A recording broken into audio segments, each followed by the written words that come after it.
Okay, I'll play Broken Blade and end my turn. Okay, I'm gonna start with live audience, and I will play Kennen bot lane meta. Yeah, Yanko, scream your Kennen bot lane meta.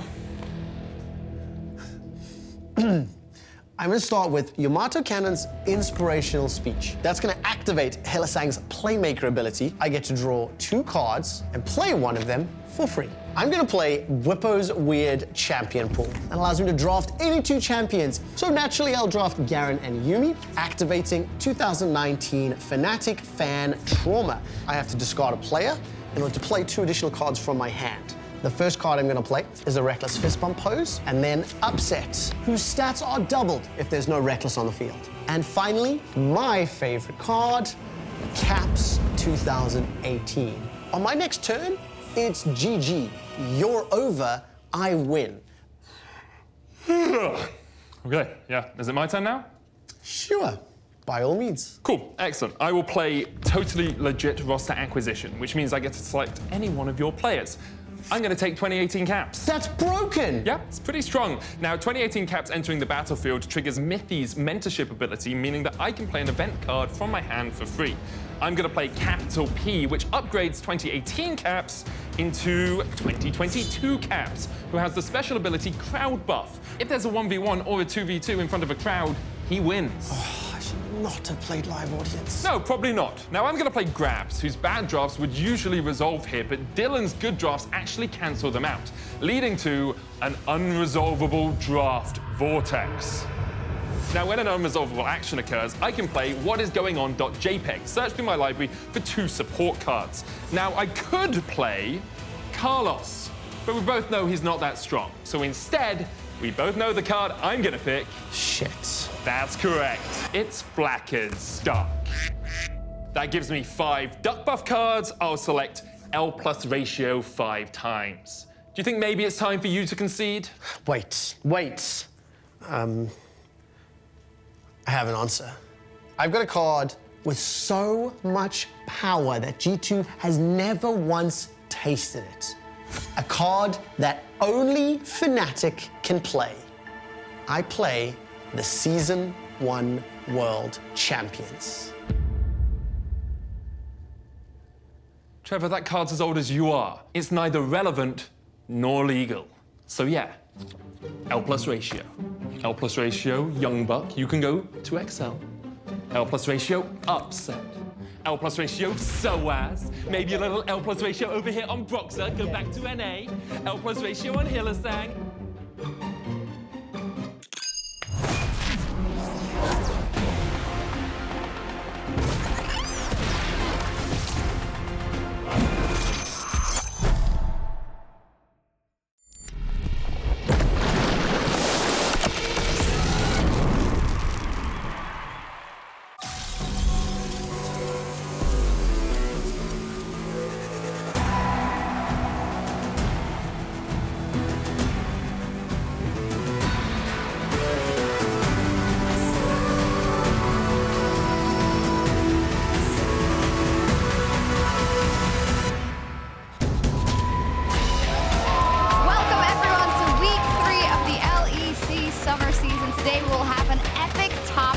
Showdown in the second half of the show, as the best teams of the LEC will fight against each other in the back 3 games. But in the first 2 games, we've got a battle for teams that really need the wins and hopes and dreams of making it to the summer playoffs. My name is Shox, as the cards are already in the audience somehow. Joined at the desk by Trouble and by Nymira. What a cold open. That just reminds me of like getting like booster packs on the playground and like, I have this card now, how do you beat it? Yeah. Where do they get them from? Big props to the Cold Open crew, I gotta say. One of my favorites, maybe. I think that was the most creative thing we possibly have seen. It's the one which I relate to the most. Huge props to everyone who put their hands in there to make the script. And maybe we're gonna use a couple of those cards on the desk today as well. And after 3 long years, a fantastic announcement. The LEC will finally be on the road again for the summer finals, rather. In case you missed it, let's have a reminder of where we are heading. Over the past 2 years, the LEC finals have been played from this studio. That's 2 years where the LEC hasn't been on the road. That's 2 years where we haven't been able to come to where you are, the fans. But this year is different. That's why we are proud to announce that this year, this season, the LEC is back on the road. More specifically, looking for 4, that's the Quadra, he will get it, the reset forward, looking for a pentakill, we're in Sweden.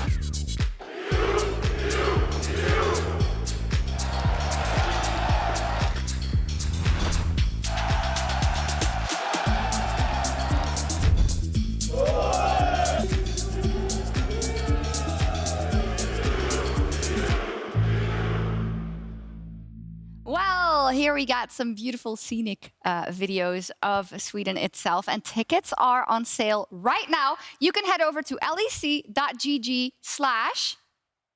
Malmö. Or we have treats. We had them reading it so that we wouldn't say it incorrectly. And by the way, if we're going to that website, it's not an Ö actually if you write it. It's a regular O without the 2 dots on it for the link specifically. lec.gg/Malmö without the Ö. Anyways, finally, we're going back. Holy I remember I was really happy because the last finals I ever attended was 2019 summer in Athens, which is my home city as well. And this is the first time I met you. This is the first time I met a bunch of all the other amazing casters, and now we get to work together. So it's kind of like amazing. For me, it was 2016. I went to the FLICKR one in Poland. Whoa. I met you there for the first time. I trolled Quickshot with a couple of fan signs. It's just great to bring back these memories. Let's remember why we're all going to troll Quickshot. Exactly. No, but honestly, we are super happy to get back on the road. But that means we need teams to get there. Specifically, the 3 teams that will be last standing in the playoffs will be in Sweden. All the others, though, are fighting for all of those spots, and we see a clear demarcation line in terms of how the standings break up. And scattered around these pockets, as you rightfully point out, are some teams which have drastically different results already from spring. I'm looking particularly at Astralis and Misfits. Misfits really down on their luck. They were 3rd place in that spring, of course, but they're struggling to put results together. Astralis, however, seriously turned a corner. talking about a team that is struggling or was struggling to put their results together. XL making their first playoffs in spring. They just scraped by to get in. They're not scraping by this time. They're standing all the way to the top of the leaderboard. Yeah, standing tall. I also like that we clearly have the 4-1 teams, the 3-2 teams, one team Vitality 2-2, and then 1-4, right? You can definitely see clearly that there are different goals when you come into a week 3 for all of these teams. Namely for SK, only one win on the board so far. We've got good news and bad news for SK fans. They are back in the studio, but Jizu is feeling unwell. He can't play, and Gadget is actually going to play in his place. And Nymera, we have a special treat. At the bottom half of the day, we have our top 6 showdown. Before that, we have Misfits, Vitality, SK, and BDS fighting to get those wins on the board. Yeah, because, you know, we do have these big marquee top-of-the-table matchups, but it doesn't mean that the other matchups we have are not going to be close. In fact, there's an air of desperation to them too. It feels like even this early into the season, you've got some teams who need to start picking up wins, or those playoff streams and that chance of going to Malmö start to fall away. Yeah, Malmö. we always... Malmö, okay. We always hear that also from the players, right? In summer, the pressure is on. You can't mess around anymore. So let's talk about that top-of-the-table clash. I want to talk about the odd duck out. Trouble. Not FLICKR. Astralis. I was about to say FLICKR. Astralis. Okay, so we're always, when we have LEC, we always know the top 4 teams, the top 5 teams, and there's always one team which we always call the gatekeeper. That had traditionally been SK, then we had Vitality just by scraping in spring. This time Astralis are making a case for themselves to not actually be the gatekeepers, to properly deserve that spot among the top 5. I think bringing Zerz and Visit Chachi has completely refreshed the team, and having these veterans to shot call through the games has given them such power in the early game. And the way I view it is you have this rock in the top side, which is just functional, it is working, it has that veterancy. Functional and rock. that is Love that. that has allowed, you know, a resurging Kobe to perform really well alongside the person that is the real X factor, Younghoon. He's been playing so many different champions in such an aggressive playstyle, such flair that this guy brings to the team has given this team another gear to go up in. Absolutely, X Factor, and maybe people are like, why are you singing their praises so much? It's not like they're crushing it so much, Because but of look at where they spring. came from, right? And I think a lot of people are always like, oh, if you're picking up a veteran, this and that, but it feels like they found the right mix with a Junghoon in there, with some of the more experienced players flanking him. Yeah, and, you know, we obviously tempered our expectations coming into summer because you can't necessarily give a load of faith to a team which did perform as the way Unless they did you're in spring. Google. Unless you're gold book, yeah. But then seeing these changes come through, I think it has seen a real market increase and a clear direction that they're heading. That's so important. It's really nice to see. It makes it easier for us to talk about them as well, of course. Then let's talk about the shift of the rivalries we find in Humanoid versus Larssen. They have been the dominating mids of 2021. It used to be Mad versus Rogue. Now it is Fnatic versus Rogue. These two teams will not be playing versus each other, but they will be in action during that top 6. And, you know, we had this real rivalry of the Mad Rogue era, but actually a lot of that was framed around Larssen and Humanoid. Now Humanoid has moved teams, has gone over to the other side of the fence, ended up on Fnatic, and that rivalry continues to prosper somehow, some way between these mid laners. Okay, but if we're thinking Mad versus Rogue, Larssen of Rogue and Humanoid from Mad, we're talking about the two best mid laners arguably EU had to offer. I think right now they're arguably probably top 4, top 5. So yes, the teams might have changed, but these two guys, it feels like they're trying their hardest to get back onto the top because they're not there yet. I think it's also reflected in where they find themselves, right? Rogue is not those regular season beasts just yet. Fnatic struggling a little bit, right? So we'll see how that evolves. We've also got Mad and G2 in that top 6. Really interesting budding rivalry as well. We love that here in the LEC. But, you know, it was Mad that took over from G2 that was the winningest team in those previous years. Now, both teams have reinvented themselves a little bit, but for now, G2's on top. Yeah, and it is really important to add that context of seeing G2 coming into this year and to remind people this wasn't a team which people thought was a super team. They'd be doing well, but we looked at actually some teams like Fnatic maybe building up that roster a little bit more. They came in, they are still back on top. They have smashed their way through spring and they're coming into summer strong. And I'm going to give you the reverse Cinderella story for Mad Lions. The back-to-back EU winners. Suddenly, they tried to go outside of the castle and the cart had turned back into a pumpkin.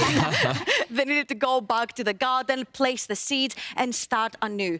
And I think it has been working for them. In spring, they really did struggle by bringing Niski into the team. That shot-calling era, all this micromanagement around the team, taking the weight off of Ilyoya as well, seems to be showing off. A lot to talk about when it comes to that top 6. We'll see them all in action, but the longest standing rivalry of them all, G2 versus Fnatic, will be reignited tomorrow as they will face off in our LG Ultra Gear Match of the Week.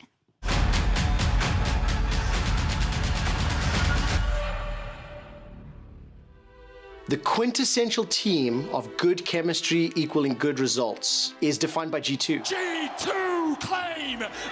Every time and every era they have been successful, it is when the team are enjoying what they're doing. But crucially, they do not let the baggage of bad feelings, bad momentum, bad losses, bad play impact the end goal, which is to win a final. A double for Caps, and they're looking to make it 11-0 in the losers bracket.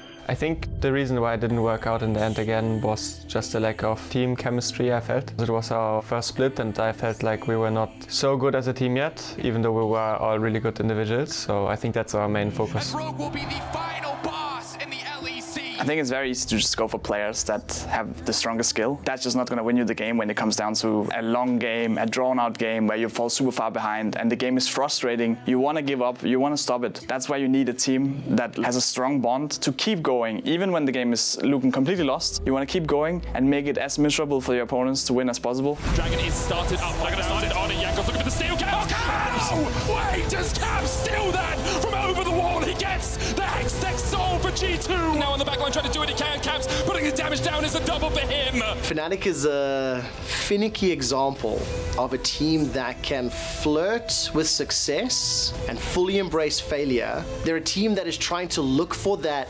miracle concoction that teams really want to have, these synergies of players and support staff. But those miracle concoctions, they burn quick, like a candle on two ends. And it either is burning with success for short periods of time, or it burns with failure for short periods of time.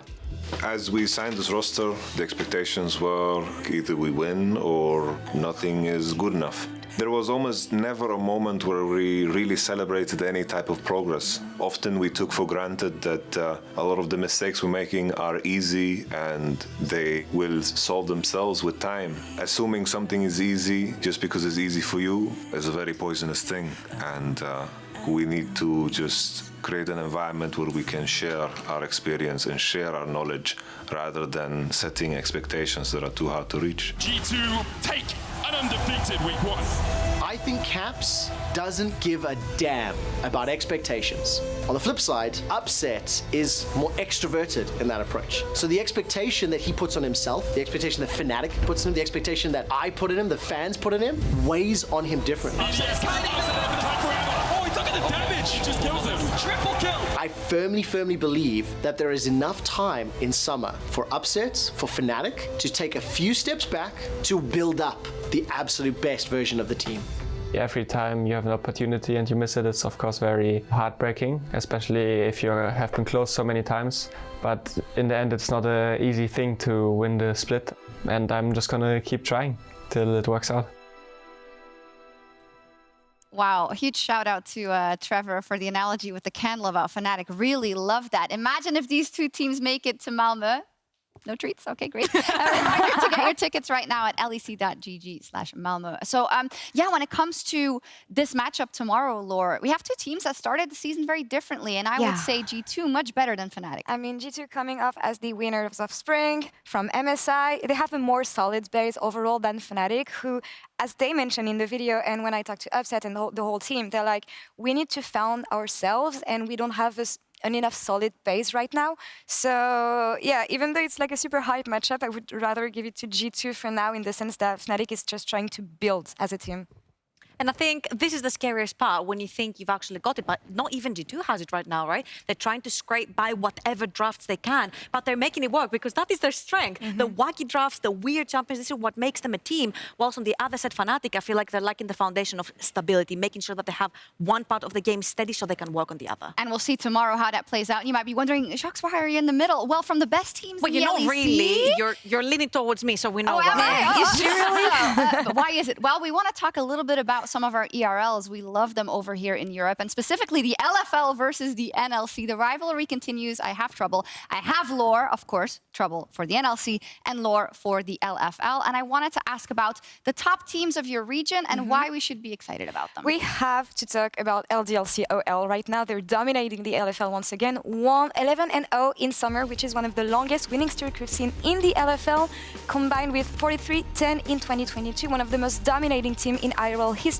When you see the standings right now, they look unstoppable. And this is a story we've been seeing in Spring.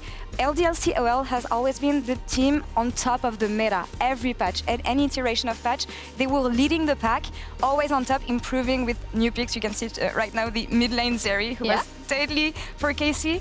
But yeah, LDLC OL right now just works well because Eka, as a mid laner, can enable his laners, especially the bot lane here. And I want to turn to my boy Exakick, because we've seen him for the past years in the LFL. He was one of the rising stars as the ADC, but he was lacking some consistency, I would say. He's known for picks like Aphelios at first, but he really developed his champion pool into becoming one of the most complete ADCs. He's like stellar in team fights, good laner, good team fighter. He can really carry his team. And also, super fun fact, he's a huge fan of Reckless, and Reckless recently told him that he was the AD carry he was the most afraid of. So really good boost for him. But yeah, right now LDLC OL is just popping off, and that's thanks to Exakick. Oh, awesome. Really looking forward to his development, and also what LDLC, of course, might do at EU Masters, because that's why we're here, huh? So talk to me about the best team in the NLC that we may see in the EU Masters. Okay, so I want to talk about JDXL, but JDXL did me freaking dirty because they were undefeated until Monday. But of course, after we had this segment prepared, they were like, we're just going to go ahead and lose our first game on Wednesday, so it just doesn't look as clean. But so far, they have been completely dominated in the summer. And let's not forget that the Excel Academy team has always been a factory for cultivating talent to send into the LEC. Think about Marcoon, think about Advi, and they were the first team to challenge the Karma and come back in 2021 Spring EU Masters when the whole LFL era began around Europe. And we just have to talk about the veterans in the team as well, right? Dan has been in the LEC, now back in the EROs, facilitating for this mid laner. And this mid laner is what I call in the NLC the MNS o'clock, because I always talk about him. This guy has played in 4 different regions, played for Genji's Academy, played over in Oceania, where his team went ahead and won 2020 Spring. He's played in Turkey in top 4, and now he's over in EU. But the most fascinating thing about him is that he had 17 unique picks over in Spring. And let me see, 36 solo kills in 22 games. Do you know who came even close globally?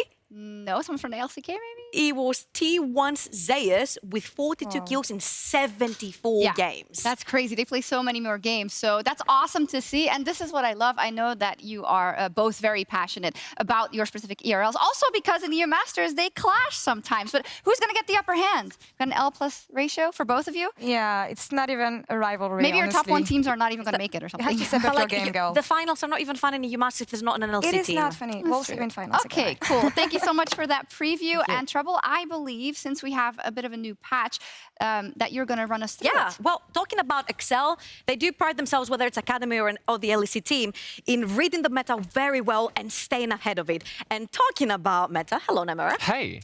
This is the safe part. This is your safe space to talk about NLC. Got ourselves that combo going on here. But yes, of course, speaking of Excel and that Academy team, they pride themselves on being ahead of the meta. Staying ahead of the meta, though, is a completely different story. We do have patch 12.12 coming in. We've had some of our strongest champions hit. And of course, a new champion released in Bel'Veth. Yeah, and Bel'Veth is a marksman technically, but she belongs in the jungle. She devours a bunch of these monsters. Thank you, production, for this amazing video. She scales a lot with attack speed. Every single spell of hers actually scales with attack speed, and she doesn't gain it naturally through levels, but every time she devours a monster or a champion, she gains her attack speed through there. Yeah, so it does mean, again, following on from that, that you need to stop this champion from snowballing, and especially stop her getting towards Heralds and Barons, because that unleashes these Void Remora, these kind of pseudo-minions, these voidling-y things which run down the lane. I'm glad you remember the name. I've done my research on this, but these teams are going to have to do their research too. We do expect to see at least a look in towards this champion. I think we saw some over in NA Academy being played, but it's definitely worth keeping on the radar to see if these teams are picking it up. And also the really cool thing is that Ramos has popped up ever since Bel'Veth has popped up in solo queue. We saw Jankos as well on his stream practicing it. And Multi-slap, multi-thorns. Yeah, exactly. And I've heard that the taunt is really powerful versus Bel'Veth, but the really cool thing is that because she has so many dashes in her kit, a lot of players will not opt to go Flash, they opt to go Ghost or another summoner spell such as the Ignite, so it's pretty easy to also run Cleanse versus something like a Rammus. Okay, well, that's champions a thing. Let's talk about something a little bit more familiar, though, because 2 of our more prioritized champions on the patches beforehand have also been hit on patch 12.12. So that's going to be Lucian and Viego. So I'm going to take over the Lucian, because Lucian has had a couple of nerfs beforehand.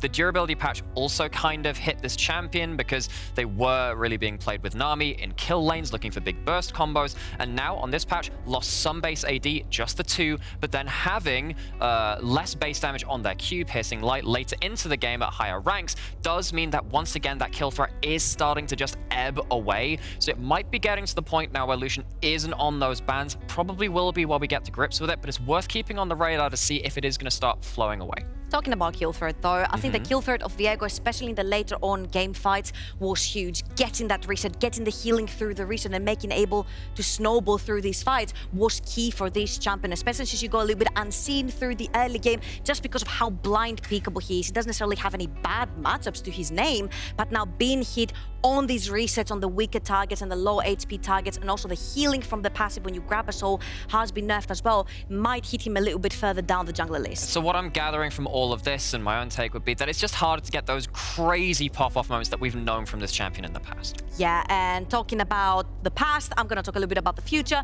because week 4 is in 2 weeks, because we're taking a break, and 12.12b will be live by then with Katarina buffs. So get ready to play your AP Assassins, because we're getting Challenger this season. Okay, but before we get any further into that, for your own good, for my good, for everyone's good, we're going to stop Katarina talks. We're going to go back to the desk. Yeah, I think that's fair. I like it, though. You know, it's always fun when your favorite champion gets Come on, man. I get a little bit of spotlight. They take it away from me. I've had a whole split of first priority. I've been sated it's for true. now. You've actually been very, very lucky in that regard. Right now, we're going to utilize Kayle and Morgana. And in fact, because of talking about the bottom 4 teams in the LEC, the first 2 up on the docket will be BDS and Misfits. And we're going to frame this segment as who is going to get a divine intervention. Will someone get Kayle ulted, or will someone get Morgana black shielded? And will they be given another lease on life? We're going to start with BDS, and let's first talk about the bad of these teams, and then talk about what is good and what can save them. So what's going on with BDS? Although to me, they played one of the most exciting games of summer so far last week versus Fnatic. Still only one win on the board. Yeah, they've had some good showings, but a lot of their problems have kind of just been a resurgence from spring. They have a fine early game, things fall apart, get a bit directionless in mid game, and it just collapses. They're lacking some of that aggressive leadership when they're in the driver's seat.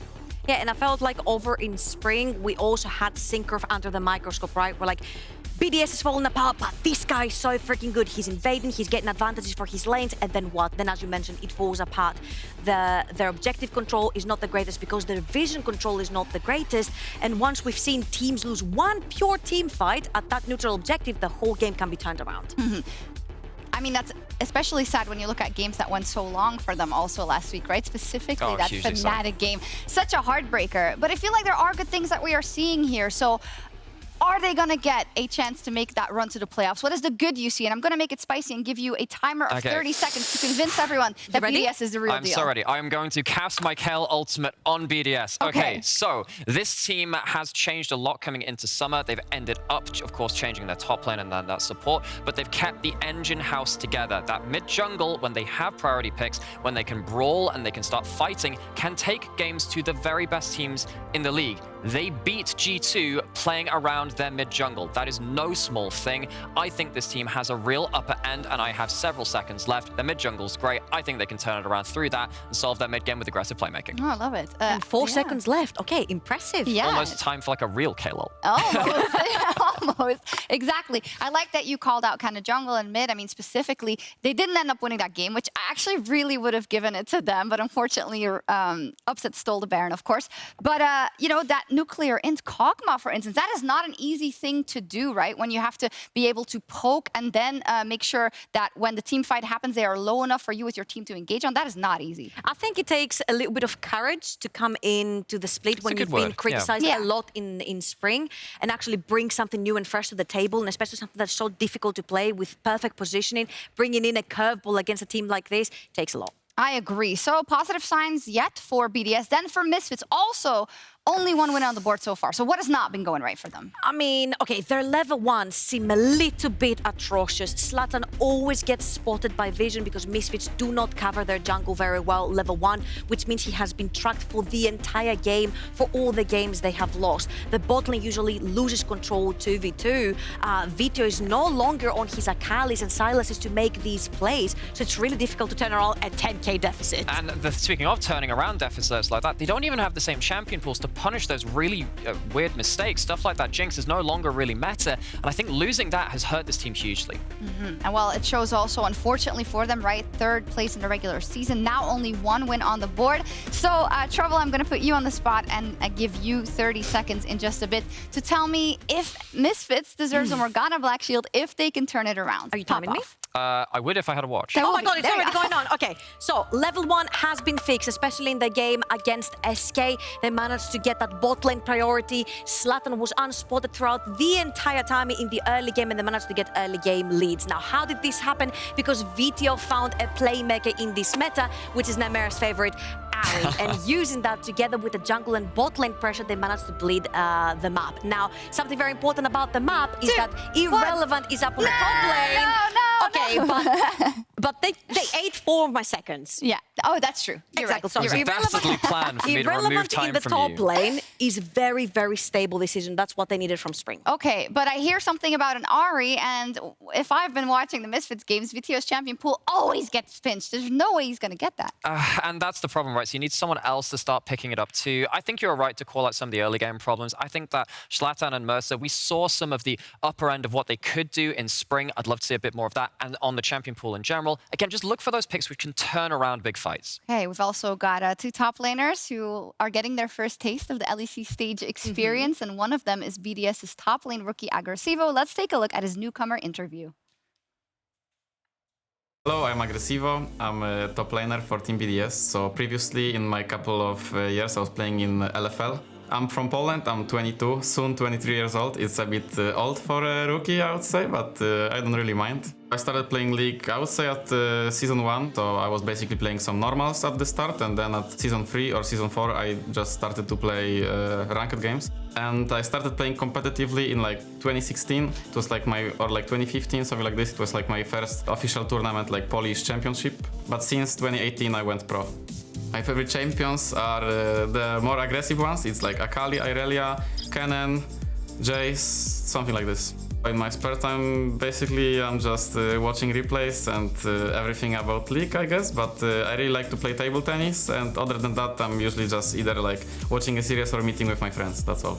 I would really like to play versus Misfits because I used to play in this organization before, and also right now there is like small rivalry between me and Irrelevant. So I would like to prove Misfits that I should be the better choice for the main team for them, but I don't really mind. Also, like all of the top tier teams like Rogue, G2, Fnatic, I would really like to try myself against them on stage because I think on stage this is like my peak performance always. So this will be a great test for me.